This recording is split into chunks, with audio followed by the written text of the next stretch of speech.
শুরুতে পৃথিবী সম্পূর্ণ ছিল শান্তির একটি রাজ্য, দুঃখ যন্ত্রণা থেকে আলাদা, মৃত্যুর কোনো চিহ্নই ছিল না।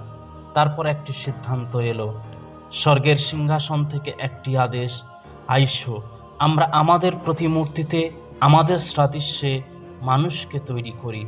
তারা সমুদ্রে মাছের উপরে, আকাশের পাখিদের উপরে, ভূতলের পশুদের উপরে, সমস্ত পৃথিবীর উপর এবং পৃথিবীর প্রত্যেকটি সরীসৃপের উপর কর্তৃত্ব করুক। আর তাই পৃথিবীর ধুলো থেকে ঈশ্বর মানুষকে তৈরি করেছিলেন। তিনি স্বয়ং ঈশ্বরের নিঃশ্বাস ছিলেন এবং সেই নিঃশ্বাসের সাথেই শক্তি এসেছিল।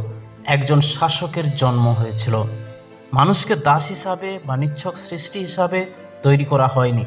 তাকে শাসন করার, বশীভূত করার, রাজত্ব করার জন্য তৈরি করা হয়েছিল। তাকে সমস্ত পৃথিবীর উপরে কর্তৃত্ব দেওয়া হয়েছিল। সৃষ্টির মধ্যে একজন রাজা, সর্বশক্তিমানের প্রতিচ্ছবি তার সত্তার উপরে অঙ্কিত। প্রভুর তার জন্য একটি ঘর প্রস্তুত করেছিলেন, একটি বাগান, এদন উদ্যান, সৌন্দর্যে পরিপূর্ণ একটি ভূমি, এমন একটি রাজ্য যেখানে স্বর্গ পৃথিবীকে স্পর্শ করেছিল। এবং এই বাগানে ঈশ্বর দুটি বৃক্ষ রোপণ করেছিলেন, একটি জীবন বৃক্ষ, অনন্তকালের প্রতিশ্রুতি, অন্যটি ভালো মন্দ জ্ঞানের বৃক্ষ। বাগানের প্রতিটি গাছের ফল খাওয়ার অনুমতি ঈশ্বর তাদের দিয়েছিলেন, কিন্তু ভালো মন্দ জ্ঞানদায়ক বৃক্ষের ফল ভোজন করতে ঈশ্বর নিষেধ করেছিলেন, কারণ যেদিন তুমি তা খাবে সেদিনই তুমি অবশ্যই মারা যাবে। তারপর প্রভু বললেন, মানুষের একা থাকা ভালো নয়, আমি তাকে তার জন্য উপযুক্ত একজন সহকারী বানাবো। তাই মানুষের নিজের দেহ থেকে প্রভু নারীকে, হবাকে সৃষ্টি করলেন এবং একসাথে তারা আশীর্বাদ প্রাপ্ত হয়েছিল। পৃথিবী তাদের ছিল, পৃথিবীর প্রতিটি রাজ্য, প্রতিটি জীবন্ত জিনিস তাদের হাতে দেওয়া হয়েছিল, কিন্তু সর্বোপরি তাদের ঈশ্বরের সাথে সহভাগিতা ছিল। সেখানে কোনো ভয়, লজ্জা, মৃত্যু ছিল না, কেবল জীবন, আলো এবং নিখুঁত যোগাযোগ ছিল। কিন্তু তার সাথে অন্য কিছুও ছিল, একজন প্রথিত স্বর্গদূত, যিনি ছিলেন আলোয় পরিহিত প্রভাতী তারা। তিনি ঈশ্বরের অগ্নিশিখার মধ্যে হেঁটে বেড়াতেন, তিনি ঈশ্বরের সিংহাসনের সামনে দাঁড়িয়ে থাকতেন।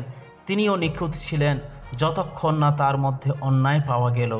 তাই তিনি বললেন, আমাকে নিক্ষেপ করা হয়েছিল, আমার গৌরব কেড়ে নেওয়া হয়েছিল, আমার সিংহাসন কেড়ে নেওয়া হয়েছিল, আমার শক্তি কেড়ে নেওয়া হয়েছিল, আমার কাছ থেকে যা কিছু কেড়ে নেওয়া হয়েছিল তা মানুষকে দেওয়া হয়েছিল। এই প্রাণীরা দুর্বল, দুর্বল ধুলো থেকে জন্মগ্রহণকারী। তিনি তাদের সেই গৌরব দিয়ে মুকুট পরিয়েছেন যা আমার হওয়া উচিত ছিল। তাদের সমস্ত পৃথিবীর ওপর কর্তৃত্ব তিনি দিয়েছেন। মানুষের যোগ্য নয়, কিন্তু যদি আমি আমার সিংহাসন হারিয়ে থাকি তাহলে তারাও তাই করবে। আমি তা ফিরিয়ে নেব, আমি তাদের কলুষিত করব, আমি তাদের প্রতারণা করব, আমি তাদের ধ্বংসের দিকে টেনে আনব, যেমন আমাকে টেনে নামানো হয়েছিল। তাই একটি সাংঘাতিক যুদ্ধ শুরু হয়েছিল, তরবারির সংঘর্ষ বা যুদ্ধের চিৎকারের শব্দ দিয়ে নয়, বরং ফিসফিস আওয়াজ দিয়ে। এমন ফিসফিস আওয়াজ যা প্রজন্মের পর প্রজন্ম ধরে প্রতিধ্বনিত হবে, এমন একটি আওয়াজ যা মানুষকে তার সৃষ্টিকর্তা ঈশ্বরের বিরুদ্ধে দাঁড় করিয়ে দেবে। তাই এদন বাগানে যা অপেক্ষা করছিল তা প্রলোভন ছিল না শুধু, এটি ছিল একটি ছুরি। এত বড় প্রতারণা ছিল যে মানুষ যখন চোখ খুলবে তখনই সে জানতে পারবে যে সে শৃঙ্খলে আবদ্ধ। ঈশ্বর কি সত্যি বলেছেন, তুমি বাগানের কোনো গাছের ফল খাবে না? আমরা বাগানের সব গাছের ফল খেতে পারি, কিন্তু বাগানের মাঝখানে যে গাছটি আছে তার ফল খেতে ঈশ্বর নিষেধ করেছেন। তোমরা খাবে না, স্পর্শ করবে না, না হলে তোমরা মারা যাবে। তোমরা অবশ্যই মরবে না, কারণ ঈশ্বর জানেন যে যেদিন তোমরা তা খাবে সেদিন তোমাদের চোখ খুলে যাবে এবং তোমরা ঈশ্বরের মতো ভালো মন্দের জ্ঞান অর্জন করতে পারবে। সর্বশক্তিমান সৃষ্টিকর্তার আদেশ সেই দিন ধূর্ত সাপের ছলনার কাছে নিন্দিত হয়েছিল, কারণ ফলটি খাবারের জন্য ভালো, চোখে দেখতে মনোরম এবং জ্ঞানী করার জন্য কাম্য ছিল। তাই সে তার ফলটি নিয়েছিল। কেবল তিনি একা নন, কারণ তিনি পুরুষটিকেও দিয়েছিলেন এবং সেও খেয়েছিল। তখন তাদের চোখ খুলে গেল, কিন্তু তারা যা পেল তা তাদের হারানো জিনিসের তুলনায় কিছুই ছিল না এবং তারা বুঝতে পারল যে তারা উলঙ্গ। তাই তারা ডুমুরের পাতা একসাথে সেলাই করে নিজেদের জন্য চাদর তৈরি করলো। ঈশ্বর আওয়াজ দিল, আদম তুমি কোথায়? প্রভু, আমি বাগানে আপনার কণ্ঠস্বর শুনেছিলাম এবং আমি ভয় পেয়েছিলাম, কারণ আমি উলঙ্গ ছিলাম এবং নিজেকে লুকিয়ে রেখেছিলাম। কে তোমাকে বলেছে যে তুমি উলঙ্গ? আমি যে গাছের ফল খেতে তোমাকে নিষেধ করেছিলাম, তুমি কি সেই গাছের ফল খেয়েছো? প্রভু, আপনি যে নারীকে আমার সাথে থাকতে দিয়েছিলেন, সে আমাকে সেই গাছের ফল দিয়েছিল আর আমি খেয়েছি। তোমরা এমন কাজ কেন করলে? প্রভু, সাপ আমাকে প্রতারিত করেছিল আর আমি খেয়ে ফেলেছি। তখন সদাপ্রভু ঈশ্বর তিনি সর্পকে অভিশাপ দিলেন।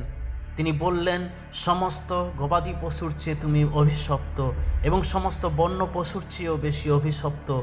তুমি পেটে ভর দিয়ে চলবে আর তোমার জীবনের সমস্ত দিন তুমি ধুলো খাবে। আর আমি তোমার ও নারীর মধ্যে ও তোমার বংশ ও তার বংশের মধ্যে শত্রুতা সৃষ্টি করব। সে তোমার মাথা চূর্ণ করবে আর তুমি তার গোড়ালি চূর্ণ করবে। আর হবা, আমি তোমার দুঃখ ও গর্ভধারণকে অনেক বাড়িয়ে দেব। তুমি যন্ত্রণা সহকারে সন্তান প্রসব করবে। তোমার স্বামীর জন্য তোমার বাসনা থাকবে আর সে তোমার উপরে কর্তৃত্ব করবে। আর আদম তোমার জন্য, কারণ তুমি তোমার স্ত্রীর কথা শুনেছ এবং যে গাছ থেকে আমি তোমাকে খেতে নিষেধ করেছিলাম সেই গাছের ফল খেয়েছ। তোমার জন্য তাই ভূমি অভিশপ্ত। তুমি তোমার জীবনের সমস্ত দিন পরিশ্রম করে তা খাবে। তোমার জন্য কাঁটা ও শিয়াল কাঁটা উৎপন্ন হবে আর তুমি মাঠের ঘাস খাবে। তোমাকে আজীবন মাথার ঘাম পায়ে ফেলে ভোজন করতে হবে, আর যতক্ষণ না তুমি সেই মাটিতে ফিরে যাও, কারণ তুমি সেই মাটি থেকেই এসেছো আর তুমি ধুলো থেকে এসেছো, তাই অবশেষে ধুলোয় ফিরে যাবে। আর সেই দিন মানুষ পড়ে গেল, মানুষ মারা গেল, শরীর নয়, আত্মায়। সৃষ্টিকর্তা ঈশ্বর আদম হওয়াকে এদন উদ্যান থেকে বহিষ্কৃত করলেন। তারা ঈশ্বরের উপস্থিতিকে হারিয়েছে, তারা এদন উদ্যান হারিয়েছে এবং সমস্ত কর্তৃত্ব হারিয়ে ফেলেছে। যে পৃথিবী একসময় তার দ্বারা শাসিত হয়েছিল, এখন অন্য একজনের দ্বারা শাসিত হচ্ছে। পাপ পৃথিবীতে প্রবেশ করেছে এবং পাপের সাথে এসেছে মৃত্যু। ঈশ্বরের সৃষ্ট মানুষ একসময় পৃথিবীর শাসক ছিল, এখন দাস হয়ে গেল। পরবর্তী 4000 বছর ধরে পাপ রাজত্ব করেছে, শয়তান রাজত্ব করেছে এবং অন্ধকারের কোনো সীমা ছিল না। পতনের গভীরতা ছিল অত্যন্ত প্রবল, পাপের শৃঙ্খল অত্যন্ত প্রবল এবং মানুষ পরিত্রাণের জন্য চিৎকার করলেও কেউ উদ্ধার করতে পারেনি, যতক্ষণ না এই আওয়াজ ধ্বনিত হলো, ভয় পেও না মরিয়ম, কারণ তুমি ঈশ্বরের দৃষ্টিতে অনুগ্রহ পেয়েছ। আর দেখো, তুমি গর্ভধারণ করবে এবং একটি পুত্র সন্তান প্রসব করবে এবং তার নাম রাখা হবে যিশু। তিনি মহান হবেন এবং তাকে পরাৎপরের পুত্র বলা হবে এবং প্রভু ঈশ্বর তাকে তার পিতা দাউদের সিংহাসন দেবেন এবং সে যাকবের বংশের উপর চিরকাল রাজত্ব করবে এবং তার রাজ্য কখনো শেষ হবে না। পবিত্র আত্মা তোমার উপর আসবেন এবং সর্বশক্তিমানের ছায়া তোমার উপরে নেমে আসবে। অতএব সেই পবিত্র ব্যক্তি যিনি জন্মগ্রহণ করবেন তাকে বলা হবে পরাৎপর ঈশ্বরের পুত্র। তাই ঈশ্বর যেমন করে বলেছিলেন, আর আমি তোমার ও নারীর মধ্যে, তোমার বংশ ও তার বংশের মধ্যে শত্রুতা স্থাপন করব। সে তোমার মাথা চূর্ণ করবে আর তুমি তার গোড়ালি চূর্ণ করবে। আদমের পতন থেকে মরিয়মের গর্ভ পর্যন্ত বংশ এসেছিল নারীর বংশ। এটি সাপের মাথা চূর্ণ করবে এবং শীঘ্রই মানুষের আত্মার জন্য যুদ্ধ করবে, উদ্যানে নয় বরং কালভেরির সেরে।